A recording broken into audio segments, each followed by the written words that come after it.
नमस्कार दोस्तों, एक बार फिर से आप सभी का टू द पॉइंट चैनल में स्वागत है।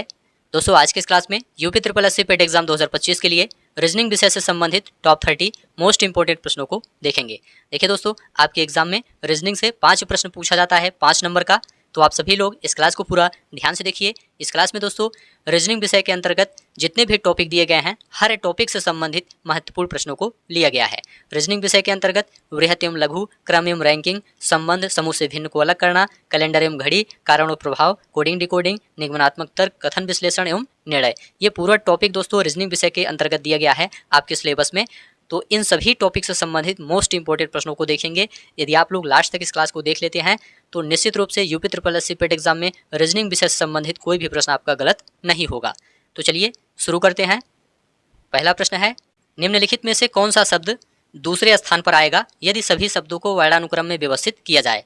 यहाँ पर 5 शब्द दिए गए हैं, अरेंजमेंट, एरोगेंट, अरेस्ट, अराइवल और एरियर्स। 5 शब्दों को वर्णानुक्रम में व्यवस्थित करना है, उसके बाद आपको बताना है दूसरे स्थान पर कौन सा शब्द आएगा। चलिए इसको सॉल्व करते हैं। देखिए दोस्तों, सबसे पहले अरेंजमेंट में देखेंगे, पहला अक्षर ए है, एरोगेंट में भी ए है, अरेस्ट में भी ए है, अराइवल में भी ए है और एरियर्स में भी ए है। इस तरह से ए सभी में कॉमन है, सभी में कॉमन है। तो अगला अक्षर अब चेक करेंगे, अगला अक्षर क्या है। अगला अक्षर आप देखेंगे डबल आर है, इसमें भी डबल आर है, तीसरे में भी डबल आर है, चौथे में भी डबल आर है, पांचवें में भी डबल आर है। तो 3 अक्षर तक, 3 स्थान तक सभी अक्षर क्या हैं, कॉमन है। अब हम चौथा नंबर देखेंगे, चौथे नंबर पर कौन सा अक्षर है। अरेंजमेंट में आप देखेंगे ए है, एरोगेंट में ओ है, अरेस्ट में ई है और अराइवल में आई है, अरियर्स में ई है। अब इसमें आप देखिए ए, ओ, ई, आई, ई, ये चौथे नंबर पर अक्षर लिखे गए हैं।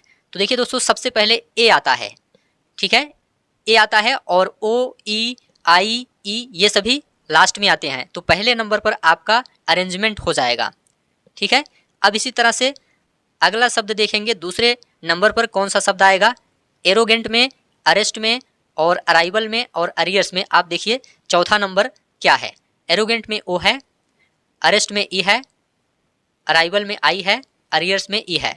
तो पहले ओ आता है या आई आता है या ई आता है, तो आप कहेंगे पहले ई आता है। तो इसमें आप देखिए तीसरे में भी चौथे स्थान पर ई है, पांचवें में भी चौथे स्थान पर ई है। इसका मतलब पांचवा स्थान भी इन दोनों में से चेक करेंगे। पांचवा स्थान अरियर्स में ए है, अरेस्ट में यस है।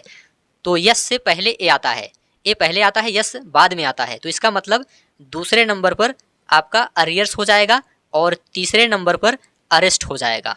और यहाँ पर पूछा गया है कौन सा शब्द दूसरे स्थान पर आएगा, तो दूसरे स्थान पर अरियर्स आएगा। यहाँ पर सी ऑप्शन राइट आंसर हो जाएगा, अरियर्स, ठीक है। इस तरह से शब्दों को वर्णानुक्रम में व्यवस्थित करने के बाद आपको बताना है कौन सा शब्द किस स्थान पर आएगा।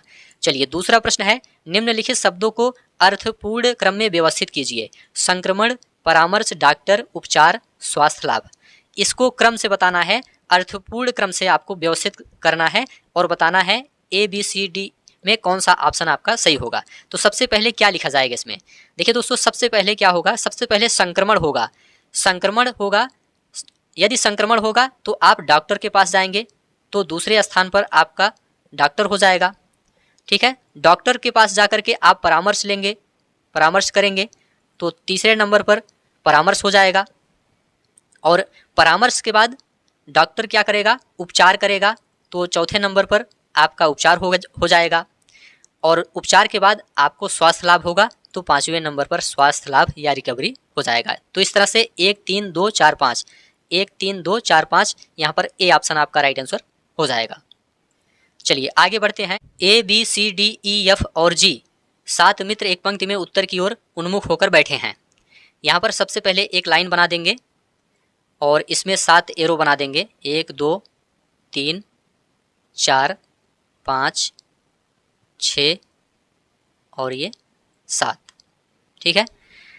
अब यहाँ पर आप लोग देखिए प्रश्न में डी सी के ठीक दाएं हैं, ई और ए एफ के पड़ोसी हैं, बी सी के ठीक बाएं हैं और सबसे बाईं ओर से दूसरे स्थान पर है, ए सबसे दाईं ओर पर है, ई की स्थिति क्या है यहाँ पर पूछा गया है। देखिए दोस्तों, इस टाइप के प्रश्नों को आप आसानी से सॉल्व कर सकते हैं। यहाँ पर सबसे पहले आपको देखना है कौन सा ऐसा पॉइंट है जो एग्जैक्ट दिया गया है, जो बदल नहीं सकता है। जैसे कि चौथे नंबर पर यहाँ पर दिया गया है ए सबसे दाईं ओर है, तो सबसे दाहिना कौन सा है, दायां भाग ये है। यहाँ पर सबसे दाहिने ए को बैठा देंगे, क्योंकि प्रश्न में यहाँ पर बोला है ए सबसे दाईं ओर पर है, तो ए को दाईं ओर पर बैठा देते हैं और इधर आपका बायां भाग है। अब इसके बाद तीसरा पॉइंट यहाँ पर देखिए, बी सी के ठीक बाएं है और सबसे बाईं ओर से दूसरे स्थान पर है। सबसे बाईं ओर से दूसरे स्थान पर कौन है, बी है, तो बाईं ओर से दूसरे स्थान पर बी को बैठा देंगे और कह रहा है बी जो है ये सी के ठीक बाएं है, इसके आगे सी को बैठा देंगे, क्योंकि यहाँ पर बताया गया है सी के बाएं बी बैठा है। ठीक है। अब इसके बाद ई और ए, दूसरा नंबर देखिए, ई और ए एफ के पड़ोसी हैं। किसके पड़ोसी हैं, एफ के पड़ोसी हैं। एफ का पड़ोसी ए भी है, ई भी है, तो ए के बगल में हम एफ को बैठा देंगे, इससे ए एफ का पड़ोसी हो जाएगा और एफ के बगल में ई को बैठा देंगे तो ई भी एफ का पड़ोसी हो जाएगा, क्योंकि प्रश्न में दिया गया है कि ए और ई दोनों एफ के पड़ोसी हैं।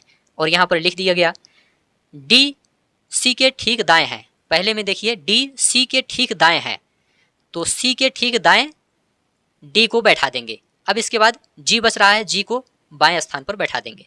अब यहाँ पर पूछा गया है ई की स्थिति क्या है, तो आप लोग देखिए बाईं तरफ से आप देखेंगे 1 2 3 4 5, बाईं तरफ से 5वें नंबर पर है, दाहिनी तरफ से 1 2 3 तीसरे नंबर पर है। तो यहाँ पर कौन सा विकल्प सही होगा, यहाँ पर देखिए बाएं से 5वीं आपका राइट आंसर हो जाएगा, क्योंकि विकल्प में दिया गया है। यदि दाहिने से तीसरा दिया होता तो दाहिने से तीसरा सही हो जाता। यदि ये नहीं दिया गया है, बाएं से 5वीं दिया गया है, तो बाएं से 5वीं यहाँ पर सही हो जाएगा, बी ऑप्शन। ठीक है। तो इस तरह के प्रश्न दोस्तों ऐसे ही सॉल्व होते हैं। चलिए आगे बढ़ते हैं। उत्तर की ओर उन्मुख बच्चों की एक पंक्ति में रोहन बाईं ओर से 12वें स्थान पर है। चलिए यहाँ पर एक पंक्ति बना देते हैं और इधर बाईं ओर से 12वें स्थान पर रोहन को यहाँ पर बैठा देते हैं। ठीक है, ये लेफ्ट है, ये राइट है। और आगे यहाँ पर दिया गया है सुरेश जो दाईं ओर से 22वां है, तो दाईं ओर से 22वें नंबर पर सुरेश को बैठा देंगे। आगे दिया गया है रोहन के दाएं से चौथा है। सुरेश जो दाईं ओर से 22वां है, रोहन के दाएं से चौथा है, तो रोहन के दाएं से चौथा है सुरेश। पंक्ति में कुल कितने बच्चे हैं, यह प्रश्न पूछा गया है। तो देखिए दोस्तों कुल बच्चे हो जाएंगे, यहाँ पर देखिए बाईं ओर से रोहन 12वें नंबर पर है और इससे दाहिने चौथे नंबर पर सुरेश है, तो यहाँ पर +4 कर देंगे और आगे प्लस राइट साइड से आप देखेंगे 22वें स्थान पर सुरेश है, तो 22 को भी यहाँ पर जोड़ लेंगे और -1 कर देंगे। ठीक है, तो यहाँ पर जोड़ लेंगे सभी को, 12 4 16, 16 और 22 जोड़ लेंगे तो ये आपका 38 हो जाएगा। 38 - 1 = 37। 37 आपका राइट आंसर हो जाएगा, डी ऑप्शन। ठीक है, तो इस टाइप के प्रश्न दोस्तों ऐसे ही सॉल्व होते हैं। चलिए आगे बढ़ते हैं। गोपाल मोहन से बड़ा है। गोपाल, सभी प्रश्न ध्यान से देखते हुए चलिए, किससे बड़ा है, मोहन से बड़ा है, परंतु राम से छोटा है। कौन, गोपाल, तो गोपाल से बड़ा हम राम को बना देंगे। ठीक है, ये पहली शर्त है। आगे बताया गया है मोहन सोहन से बड़ा है, यहां पर लिखेंगे मोहन किससे बड़ा है, सोहन से बड़ा है, सोहन को यहां लिख देंगे।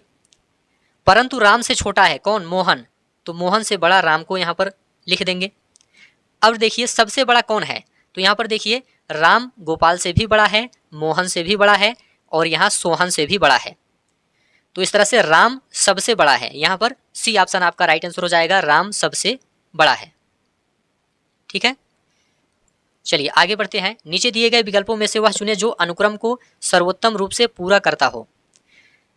वर्णन करना, अकथनीय, देखना, आगे क्वेश्चन मार्क है, यहाँ पर क्या आएगा, अमित्र आएगा, अदृश्य या उग्रता, या इनमें से कोई नहीं। तो देखिए दोस्तों जिस प्रकार से वर्णन करना और अकथनीय दोनों विपरीत शब्द हैं, क्या हैं, विपरीत शब्द हैं, उसी प्रकार से देखना और अदृश्य दोनों क्या हैं, विपरीत शब्द हैं, इसलिए बी ऑप्शन आपका राइट आंसर हो जाएगा। हवाई जहाज, परिवहन, समाचार पत्र, आगे क्वेश्चन मार्क, यहाँ पर क्या आएगा, मीडिया, टाइपिंग, समाचार रूम या प्रकाशन। देखिए दोस्तों जिस प्रकार से हवाई जहाज परिवहन के अंतर्गत आता है, हवाई जहाज परिवहन के अंतर्गत आता है, उसी प्रकार से समाचार पत्र मीडिया के अंतर्गत आता है। ए ऑप्शन आपका राइट आंसर हो जाएगा। अगला प्रश्न है तापमान, थर्मोमीटर, आर्द्रता क्वेश्चन मार्क। देखिए दोस्तों, जिस प्रकार तापमान को थर्मोमीटर द्वारा मापा जाता है, ठीक उसी प्रकार आर्द्रता को हाइग्रोमीटर द्वारा मापा जाता है। यहाँ पर डी ऑप्शन आपका राइट आंसर हो जाएगा। पुस्तक लेखक, आगे गीत क्वेश्चन मार्क। क्वेश्चन मार्क के स्थान पर कौन सा शब्द आएगा? देखिए दोस्तों, जिस प्रकार लेखक पुस्तक लिखता है, ठीक है, उसी प्रकार से गीतकार गीत लिखता है। यहां पर सी ऑप्शन राइट आंसर हो जाएगा, गीतकार। दर्शनीय, आंखें और श्रवणीय, आगे क्या होगा? देखिए दोस्तों, जिस प्रकार आंखों से देखने का कार्य किया जाता है, ठीक उसी प्रकार से कान से सुनने का काम किया जाता है। यहां पर डी ऑप्शन राइट आंसर हो जाएगा, श्रवणीय। डी ऑप्शन आपका राइट आंसर हो जाएगा। मंच पर एक महिला की ओर इशारा करते हुए मनीषा ने कहा, मनीषा ने कहा वह मेरी माँ के बेटे के पिता की बहन है। मंच पर एक महिला की ओर इशारा करते हुए मनीषा ने क्या कहा? वह मेरी माँ के बेटे के पिता। माँ के बेटे का मतलब मनीषा का भाई हुआ, बेटे के पिता मतलब मनीषा के भाई के पिता मतलब मनीषा के पिता हुए। पिता की बहन मनीषा की बुआ होगी। महिला मनीषा की कौन है? तो बुआ होगी। यहाँ पर ए ऑप्शन आपका राइट आंसर हो जाएगा, बुआ। ठीक है, इस तरह से आप आसानी से रिलेट करके बता सकते हैं। अगला प्रश्न है, गोपी ने विवेक से कहा वह व्यक्ति मेरी माँ के इकलौते भाई का पिता है। गोपी उन्हें क्या कहेगी? गोपी ने विवेक से कहा, क्या कहा? वह व्यक्ति मेरी माँ के इकलौते भाई। माँ का इकलौता भाई कौन होगा? मामा होगा। इकलौते भाई का पिता, तो मामा का पिता क्या होगा? नाना होगा। गोपी उन्हें क्या कहेगी? नाना कहेगी। सी ऑप्शन आपका राइट आंसर हो जाएगा, नाना। राजन रूपा की सास के इकलौते पुत्र ऋषि का पुत्र है। ऋषि राजन से किस प्रकार संबंधित है? राजन रूपा की सास के इकलौते पुत्र ऋषि। रूपा की सास के इकलौते पुत्र कौन होंगे? रूपा का पति ही होगा। तो रूपा का पति कौन है? यहाँ पर ऋषि नाम दिया गया है। तो ऋषि का पुत्र मतलब रूपा का भी पुत्र होगा। ऋषि का पुत्र है तो रूपा का भी पुत्र होगा। इसका मतलब राजन कौन है? रूपा और ऋषि का पुत्र है। ऋषि राजन से किस प्रकार संबंधित है? ऋषि राजन से किस प्रकार संबंधित है? तो राइट आंसर हो जाएगा, पिता के रूप में संबंधित है।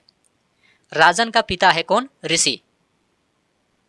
तो डी ऑप्शन आपका राइट आंसर हो जाएगा। यहां पर विषम को चुनना है। जुलाई, अगस्त, अप्रैल, जनवरी, इसमें से कौन सा विषम है? देखिए दोस्तों, यहाँ पर अप्रैल आपका राइट आंसर हो जाएगा। अप्रैल 30 दिन का होता है, अन्य तीनों में 31 दिन होता है, इसलिए अप्रैल आपका राइट आंसर हो जाएगा। विषम को चुनना है। यहाँ पर देखिए, बंद गोभी, आम, सेब, केला दिया गया है, तो इसमें बंद गोभी सबसे अलग है। क्यों? क्योंकि बंद गोभी सब्जी है और आम, सेब, केला ये सब क्या है? फल हैं। विषम को चुनना है। मंगल, यूरेनस, बृहस्पति, चंद्रमा। यहाँ पर चंद्रमा विषम है। डी ऑप्शन राइट आंसर हो जाएगा। क्यों? क्योंकि चंद्रमा एक उपग्रह है और मंगल, यूरेनस, बृहस्पति ये सभी क्या हैं? ग्रह हैं। विषम को चुनना है। बकरा, मुर्गी, बिल्ली, गाय। यहाँ पर मुर्गी आपका राइट आंसर हो जाएगा, क्योंकि दोस्तों बकरा, बिल्ली, गाय ये तीनों पशु वर्ग के अंतर्गत आते हैं, जबकि मुर्गी पक्षी वर्ग के अंतर्गत आती है। विषम को चुने। यहाँ पर 125, 1331, 216, 1726 दिया गया है। 125 दोस्तों ये 5 का क्यूब है। 1331 ये 11 का क्यूब है। 216 6 का क्यूब है। 1726 दोस्तों ये किसी संख्या का पूर्ण घन नहीं है, इसलिए ये सबसे अलग हो जाएगा। ये किसी का क्यूब नहीं है, इसलिए ये सबसे अलग हो जाएगा। डी ऑप्शन आपका राइट आंसर हो जाएगा। तो सभी प्रश्न आप लोग ध्यान से देखते हुए चलिए, ऐसे ही प्रश्न आपके एग्जाम में पूछे जाएंगे। विषम को चुने। FGH, ABC, CEG, UVW। देखिए दोस्तों, इसमें राइट आंसर हो जाएगा CEG, ये सबसे अलग है। CEG में दोस्तों अक्षर अंग्रेजी वर्णमाला के क्रम में नहीं है, जबकि अन्य सभी में अंग्रेजी वर्णमाला के क्रमागत अक्षर लिखे गए हैं। जैसे कि F के बाद G आता है, फिर H आता है, A के बाद B, C आता है, U के बाद V, फिर W आता है। यहाँ पर C ऑप्शन आपका राइट आंसर हो जाएगा। 11:10 पर घड़ी की घंटे की सुई और मिनट की सुई के बीच का कोण ज्ञात कीजिए। देखिए दोस्तों, इस टाइप के जो प्रश्न होते हैं आसानी से आप इसको सॉल्व कर सकते हैं। इसके लिए एक सूत्र होता है, थीटा बराबर होता है मॉड्यूलस 11/2 गुणे m माइनस 30 गुणे h। इसके बाद मॉड्यूलस, h का मतलब होता है घंटा और m का मतलब होता है मिनट।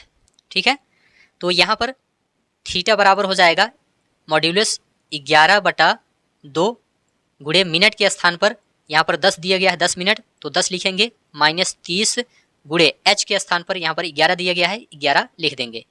और इसके बाद इसको सॉल्व करेंगे, यहाँ पर 11 का 10 में गुणा करेंगे तो 110 हो जाएगा, 2 से भाग करेंगे तो 55 हो जाएगा।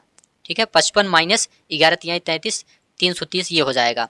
ठीक है, 55 माइनस 330, अब ये हो जाएगा 330 में 55 माइनस कर देंगे तो ये माइनस 275 हो जाएगा और ये मॉड्यूलस का चिन्ह लग जाएगा। इसके बाद इसका चिन्ह हटा देंगे तो राइट आंसर हो जाएगा 275 डिग्री।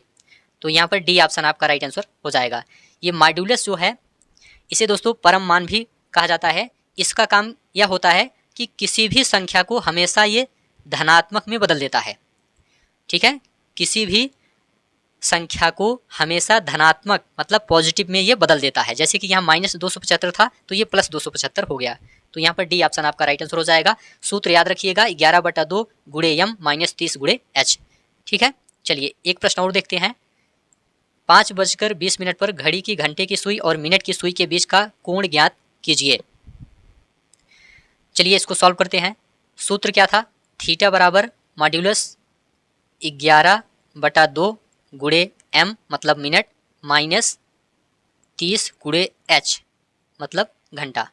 अब इसको सॉल्व करेंगे, 11/2 गुणे m का मतलब मिनट, मिनट के स्थान पर 20 लिखेंगे, माइनस 30 गुणे h के स्थान पर 5 लिखेंगे। इसको सॉल्व करेंगे तो यहाँ पर देखिए 2 दहम्मा 20, 11 दहम्मा 110 ये हो जाएगा और आगे माइनस 5 दिए 15, 150 हो जाएगा। 150 में 110 माइनस करेंगे तो ये माइनस 40 डिग्री हो जाएगा और मॉड्यूलस का चिन्ह हटाएंगे तो प्लस 40 डिग्री हो जाएगा। यहाँ पर बी ऑप्शन आपका राइट आंसर हो जाएगा। ठीक है, तो इस टाइप के प्रश्न ऐसे ही सॉल्व होते हैं। अगला प्रश्न है, 2 जुलाई 1984 को सप्ताह का कौन सा दिन था। चलिए इसको सॉल्व करते हैं। 1984 जो दिया गया है, सबसे पहले इसको अलग अलग करेंगे। 1900 लिखेंगे प्लस 83 लिखेंगे, प्लस 83 के बाद 84, एक साल अभी है, और 84 ये 2 जुलाई तक लिखेंगे बस। तो यहाँ पर हम जनवरी प्लस फरवरी प्लस मार्च प्लस अप्रैल प्लस मई प्लस जून प्लस 2 जुलाई यहाँ तक लिखेंगे और इसमें हम 7 से भाग करेंगे और सभी का ऑड डे निकालेंगे। जितना ऑड डे आएगा वही आपका आंसर होगा। 0 आएगा तो रविवार, 1 आएगा तो सोमवार, 2 आएगा तो मंगलवार, इस तरह से निकालेंगे। चलिए इसको सॉल्व करते हैं। 1900 है, इसका ऑड डे 1 होता है, इसको याद रखिएगा 1 होता है, इसलिए यहाँ पर 1900 में तोड़ा गया इसको। इसके बाद प्लस 83 है, तो 83 में हम पहले 4 से भाग करके देखेंगे कितनी बार जा रहा है। 4 दूनी 8 और 3 आ गया, जाएगा नहीं भाग, 0 बढ़ाएंगे तो यहाँ पर 20 बार जा रहा है। तो 83 में हम क्या करेंगे, 83 प्लस 20 इसको लिखेंगे। ठीक है, ऑड डे निकालने के लिए। आगे प्लस जनवरी, देखिए जनवरी में 31 दिन होता है तो 7 से भाग करेंगे, 7 चौक 28, 3 31, तो यहाँ पर 3 विषम दिन होगा जनवरी में। फरवरी में 7 से भाग करेंगे, जनवरी 28 का होता है लेकिन यहाँ पर लीप ईयर है तो 29 का होगा, तो 29 में हम 7 से भाग करेंगे, 7 चौक 28, 1 विषम दिन फरवरी में बचेगा।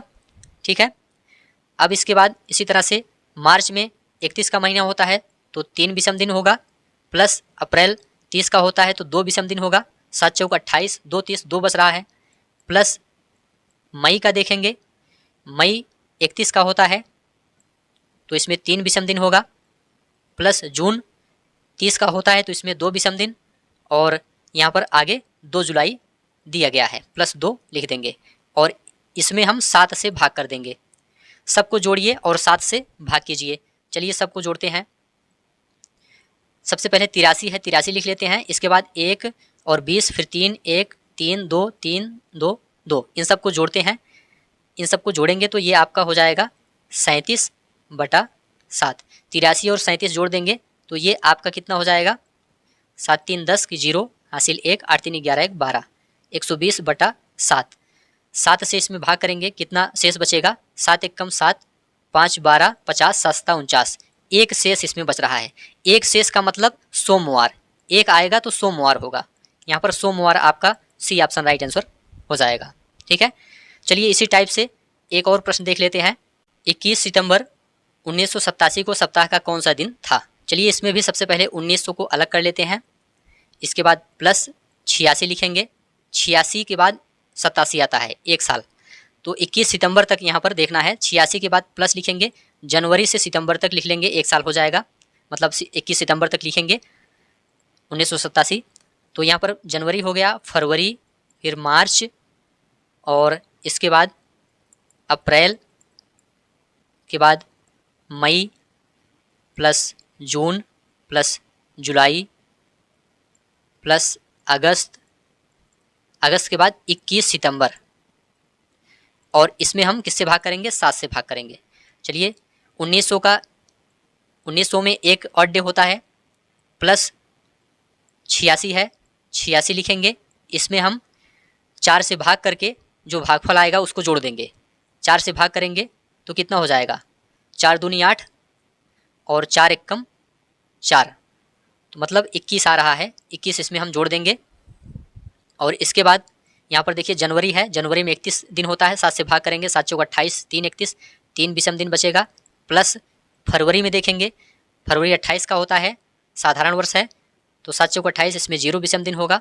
और इसके बाद फरवरी के बाद मार्च में 3 विषम दिन, अप्रैल में 2, अप्रैल के बाद मई में 3 विषम दिन, मई के बाद जून में 2 विषम दिन, क्योंकि 30 का महीना होता है, जुलाई 31 का होता है तो 3 विषम दिन, जुलाई के बाद अगस्त देखेंगे, अगस्त में भी 3 विषम दिन, क्योंकि 31 का महीना होता है। अगस्त के बाद 21 सितंबर है, प्लस 21 लिख देंगे, और इसमें हम 7 से भाग करेंगे सभी को जोड़ करके। तो सबसे पहले 86 है, इसको अलग लिख लेंगे, इसके बाद 1 21 3 3 2 3 इन सबको जोड़ लेंगे, इन सबको जोड़ेंगे तो ये आपका हो जाएगा 62, और इसमें 7 से भाग करेंगे, 6 2 8, 8 6 14, 148 बटा 7, भाग करिए, कितना शेष बचता है, 7 दूनी 14, इसके बाद 7 एकम 7, एक शेष इसमें बचता है, इसका मतलब सोमवार होगा इसमें भी, तो सोमवार डी ऑप्शन आपका राइट आंसर हो जाएगा। ठीक है, तो इस तरह से इस टाइप के सवाल सॉल्व होते हैं। चलिए आगे बढ़ते हैं। 1 जनवरी 2003 को शुक्रवार था, तो 1 जनवरी 2004 को सप्ताह का कौन सा दिन था। देखिए दोस्तों, 2003 जो है ये साधारण वर्ष है, और हर साधारण वर्ष एक दिन आगे बढ़ता है, ठीक है, अगले साल।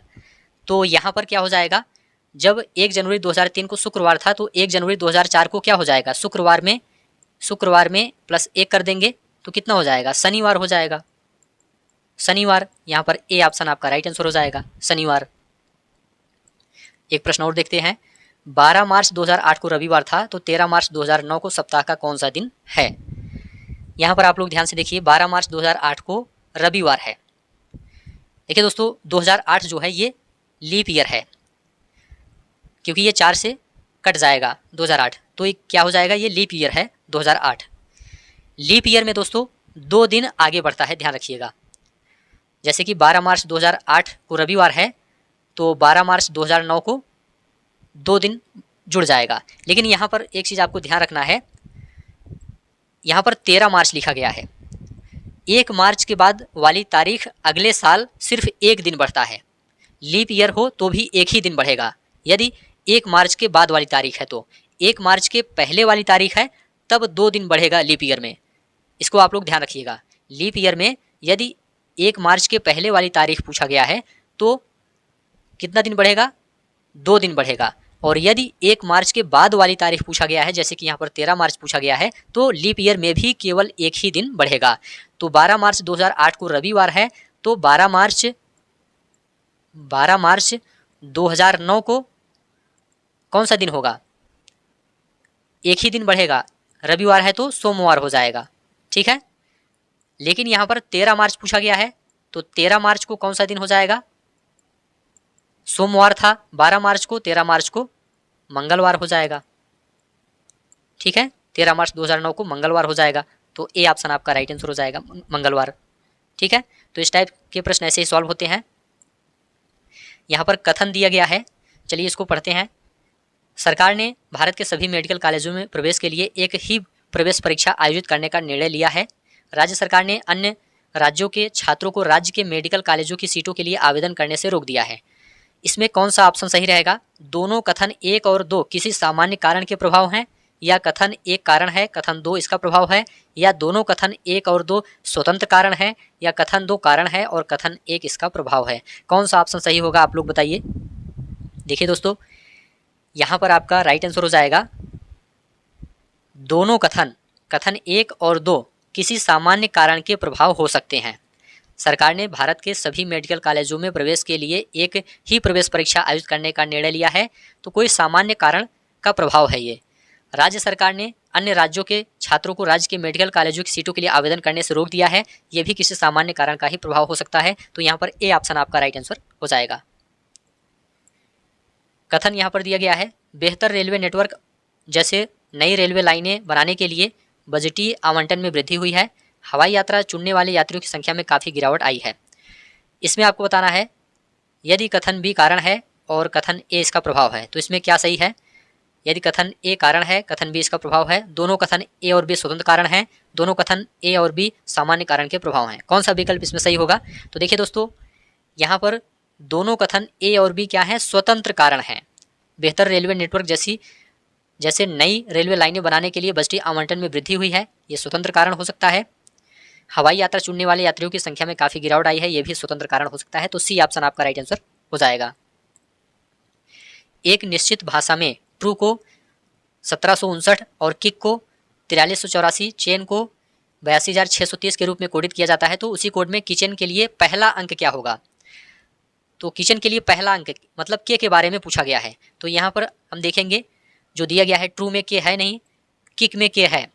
तो यहाँ पर देखिए के को यहाँ पर 4 से कोडित किया गया है और लास्ट वाले के को भी 4 से कोडित किया गया है। इसका मतलब के स्थान पर हम 4 लिख सकते हैं। तो यहाँ पर 4 आपका डी ऑप्शन राइट आंसर हो जाएगा। यदि किसी निश्चित भाषा में एक्टिव को EDUJWA के रूप में कोडित किया जाता है, तो उस कोड में इफेक्ट को कैसे कोडित किया जाएगा? चलिए इसको सॉल्व करिए।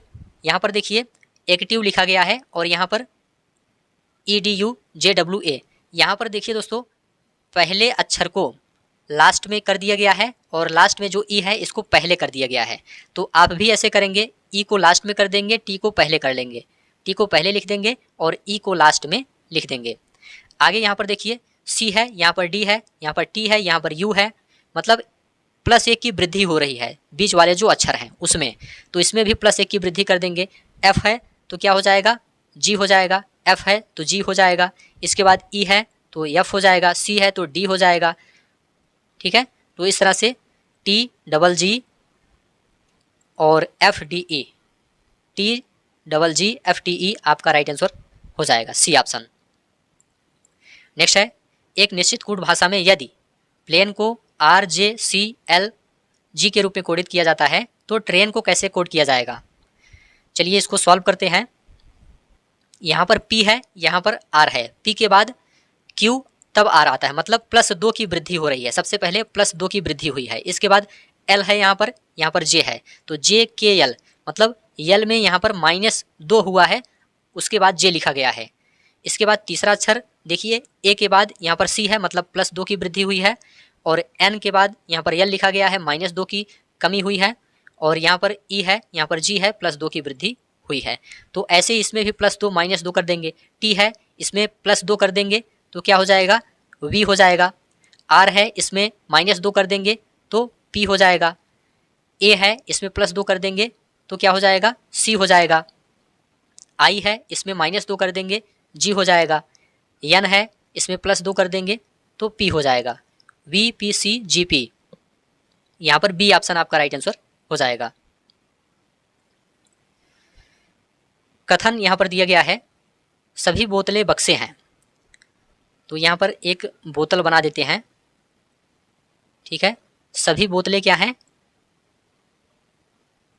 बक्से हैं।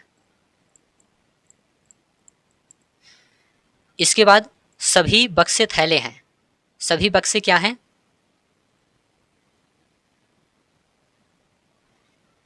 सभी बक्से क्या हैं? थैले हैं। कुछ थैले ट्रे हैं। कुछ थैले क्या हैं? ट्रे हैं। चलिए अब इसको सॉल्व करते हैं। यहां पर आप लोग ध्यान से देखिए, कुछ बोतलें ट्रे हैं। निष्कर्ष यहां पर दिया गया है, कुछ बोतलें क्या हैं? ट्रे हैं। बोतल यहां पर है, ट्रे यहां पर है। क्या यह सही है? तो यह सही नहीं है, गलत है। पहला यहां पर गलत है। कुछ ट्रे बक्से हैं। कुछ ट्रे बक्से हैं, ये भी गलत है दोस्तों। कुछ ट्रे बक्से नहीं हो सकते, आप यहां पर देख सकते हैं। और इसके बाद तीसरा, सभी बोतलें थैले हैं। सभी बोतलें क्या हैं? थैले हैं। थैले के अंदर हैं, तो ये बिल्कुल सही है। सभी बोतलें थैले हो सकते हैं।